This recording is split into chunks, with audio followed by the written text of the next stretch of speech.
એક દિવસ એક સાદી ગામડાની સ્ત્રી પ્રભુ ઈસુ પ્રત્યેના પ્રેમથી પ્રેરાઈને કોઈની પણ પરવા કર્યા વિના એક મૂલ્યવાન અત્તરની સંગેમરમરની ડબ્બી તેમના માથા ઉપર રેડી દીધી.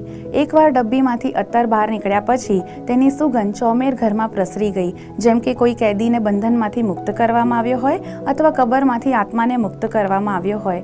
ઈસુ, ફક્ત તમારા દિવ્ય પ્રેમ માટે આ મારો સૌથી કિંમતી ખજાનો હતો, તે મેં તમારા ચરણોમાં રેડી દીધો છે, કેમ કે તમે ઈશ્વરના અમૂલ્ય ખજાના છો. તમે ઈશ્વરના પ્રિય અને એકના એક પુત્ર હોવા છતાં પિતાનો પ્રેમ બતાવવા માટે તમને પૃથ્વી ઉપર મોકલવામાં આવ્યા.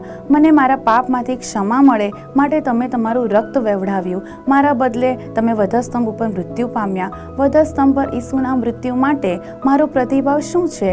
શું હું તેમની આરાધના અને સ્તુતિનો ધૂપ ચઢાવી રહ્યો છું કે ચઢાવી રહી છું? છીછરી સ્તુતિ આરાધના મને ક્યારેય સંતોષ આપશે નહીં. આદરણીય ભક્તિથી ઈશ્વર તેમના ભક્ત ઉપર પ્રસન્ન થાય છે. જીવંત અને ખરા ઈશ્વરની સંપૂર્ણ વ્યક્તિત્વથી સ્તુતિ આરાધના કરવા મારી મદદ કરો.